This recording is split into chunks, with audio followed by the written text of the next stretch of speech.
Important event to raise the awareness of the UN World Environment Day. As we all know, the theme of this year is land restoration, desertification and drought resilience. Dr. Joyce was saying in the beginning, we are experiencing drought situations, so how do we become resilient? And then we must also know that United Nations has what is known as a UNEP, or what is the United Nations Environment Program since 1973.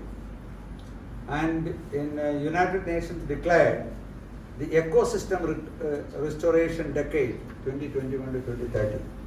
So this is all very important, and the slogan this year is our land, our future, and we are generation restoration. So that's our job. This is our land, our future, and our job is to the restoration of our environment. We also have come to know the recent evidence tells that 40% of the planet's land is degraded, and the number and duration of droughts have increased by 29% since 2000. So the last 3 decades. 2 decades, there has been a huge increase, massive increase in the number of droughts we are experiencing. And without urgent action, this is going to affect 3% of the world by 2050. So this calls for urgent action. Let's also know what is happening. How does degradation of the land occur? Land degradation is occurring, as we all know. One is mainly due to deforestation. And then secondly, due to unmanaged urbanization. And then 3 is reducing biodiversity. So we all speak about biodiversity. In Kerala we had the famous agitation for the preservation of the Silent Valley. I don't know whether all of you know this. The previous generations know that. There was a plan to start a hydroelectric project in Silent Valley.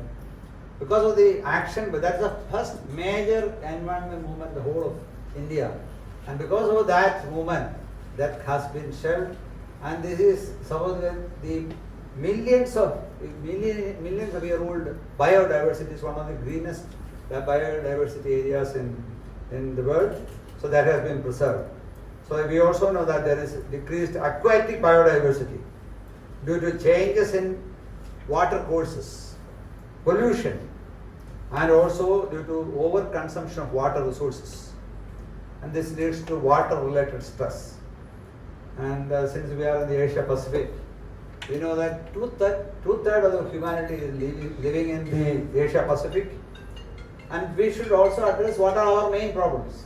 Number one problem is when compared to the rest of the world, is population growth. Secondly, there is rapid industrialization, and thirdly, there is rapid urbanization.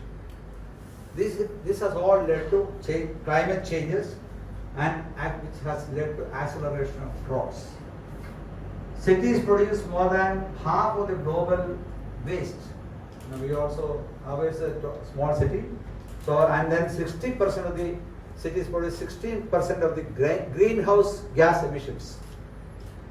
And this all led to polluting water levels, and further due to available fresh water. So there can be water crisis. So all of us should join together, work together. Not only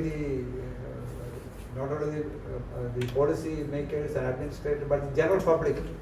And as mental health professionals, we have a very paramount role to preserve the ecosystem, because we know that if the ecosystem is preserved, is not preserved, it not only leads to decline of the physical health, it also leads to decline of the mental health. We will all work together, and let me appreciate the department for helping to organize this program. Thank you very much, and let us work together in the year ahead to preserve